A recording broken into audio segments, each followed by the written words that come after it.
जिस समय सृष्टि में कुछ नहीं था तो भगवान शिव ही थे। तो दाहिने भाग से, भगवान शिव के दाहिने भाग से एक पुरुष प्रकट हुआ जिसका नाम था नारायण था। और नारायण जब उनको प्रणाम किया और प्रणाम करने के बाद बोले कि हे प्रभु, हमारे लिए क्या आज्ञा है। तब भगवान शिव कहे कि आप काशी में जाकर के तप करें।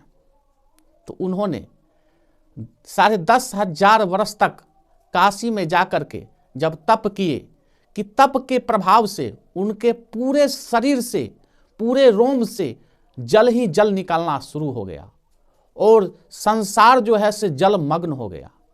तो जल ही जल जब हो गया तो उनके नाभि कमल से 4 मुख वाला जो है बालक था, वह थे ब्रह्मदेव। और उन्होंने जिस नाभि कमल से जो है एक कमल के ऊपर जो है पानी के ऊपर जो विराजमान कमल था उसमें जब व्याप्त थे तो सोचे कि मेरा उत्पत्ति कैसे हुआ। और उन्होंने उस नाभि कमल में जाकर के हजारों वर्ष तक जब जाए तो ओर छोर पता नहीं चला। उसके बाद भगवान जो ब्रह्म थे, मैं कौन हूं, तो आकाशवाणी हुई कि आप ब्रह्म हैं। तो मेरा पिता कौन है। तब इस पर बोले कि जो नाभि कमल से जो तुम निकला है वही तुम्हारा पिता है। तो बोले कि पिता हमारा कैसे हो सकते हैं, हम श्रेष्ठ हैं, हम सबसे पहले हमारा जन्म हुआ है। तो इस पर जो विष्णु भगवान जो शेष सैया पर सोए हुए थे उन्होंने बोले कि नहीं, पहले हमारा जन्म हुआ है। और दोनों में काफी विवाद हो गया और विवाद के कारण एक बड़े तेजपूर्ण स्तंभ लिंग के रूप में प्रकट हो गया। अब दोनों जब देखे तो हक्का बक्का हो गए। तो बोले यह तेजपूर्ण जो पुंज जो है, तो भगवान विष्णु कहते यही तो हमारे पिता हैं। तो बोले पिता हैं तो इसके बारे में हमको पता लगाना जरूरी है और जो पहले पता लगा लेगा उसी को श्रेष्ठ माना जाएगा। तो बोले कि ठीक है। तो बोले कि भगवान विष्णु कहे कि हम जो है नीचे जाते हैं उनको पता लगाने के लिए और आप ऊपर जाइए। और ब्रह्मदेव ऊपर चले जाते हैं और भगवान विष्णु नीचे चले जाते हैं। और जाने के बाद हजारों बरस तक नीचे जा रहे हैं, कुछ और छोर का जब पता नहीं चला तो वह भगवान विष्णु वापस आ गए। और ब्रह्मदेव ऊपर जा रहे हैं तो और छोर उनको भी पता नहीं चल रहा है। तो वहां देखे एक फूल, और वह फूल था केतकी का। तो केतकी का फूल ब्रह्मदेव कहते हैं कि हे फूल, हे केतकी के फूल, मैं सारे देवता पर चढ़ा दूंगा, लेकिन एक झूठ बोलना होगा।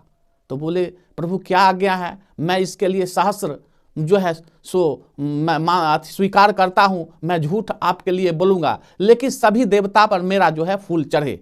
तब बोले कि ठीक है, सभी देवता पर आपका फूल चढ़ेगा, लेकिन एक जो है झूठ आपको अवश्य बोलना है।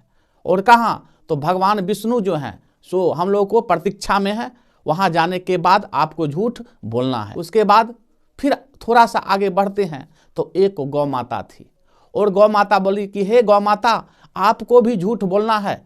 तो बोली मैं इसमें हमारा क्या फायदा है। तो बोले कि प्रथम संसार में कोई भी व्यक्ति अगर खाना बनाएगा तो प्रथम जो है रोटी पर अधिकार आपका होगा। तो बोले कि ठीक है, मैं झूठ बोलने के लिए तैयार हूं। और फिर ब्रह्मदेव वापस चले आते हैं और आने के बाद ब्रह्मदेव विष्णु भगवान से कहते हैं कि हे विष्णु, हमको तो पता चल गया और आपको चला कि नहीं। तब भगवान विष्णु कहते हैं कि नहीं, हमको तो कुछ पता नहीं चला। तब इस पर बोलते हैं उसी समय उनका नाम पड़ा सत्यनारायण, क्योंकि वह उन्होंने सत्य बात बोला, इसलिए उनको सत्यनारायण नाम पड़ गया।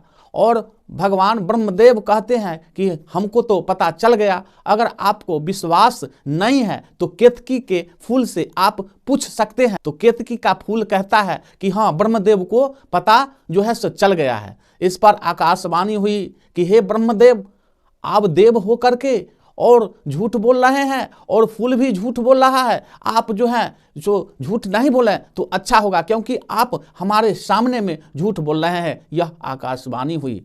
फिर भगवान कुछ देर के बाद कहते हैं, अगर आपको विश्वास नहीं है तो आप गौ माता से पूछ लीजिए। तब इस पर गौ माता कहती है कि हाँ, इनको जो है लिंग जो प्रकट हुआ है उसका छोर का इनको पता चल गया है। तब इस पर उसी समय भगवान शिव जो है प्रकट हो जाते हैं और प्रकट होने के बाद अपना नख तोड़ करके फेंकते हैं। उसी समय वीरभद्र से प्रकट हो जाता है और वीरभद्र ब्रह्मदेव का जो 4 मुख है उसमें से एक मुख को काट देता है। काटने के बाद जो है मुख भी बोलता है कि यह आकाशवाणी झूठी है, यह आकाशवाणी झूठी है। और 1 से 1.5 किलोमीटर 2 किलोमीटर तक उनका जो मुंड कटा था वह लुढ़कते चला गया। वही मुंड के जो खून निकला उसी को हम लोग एक नदी के रूप में प्रकट हो गए। उस नदी का नाम है कर्मनाशा। आज भी यह नदी जो है लखनऊ और इलाहाबाद के बीच में नदी बहती है और उसमें जो भी व्यक्ति जाकर के स्नान करता है, हाथ धोता है, उसका जो है जीवन का पुण्य खत्म हो जाता है। यह कर्मनाशा नदी है बंधुओं। इसलिए भगवान शिव के मंदिर में जाकर के कभी झूठ नहीं बोलना चाहिए।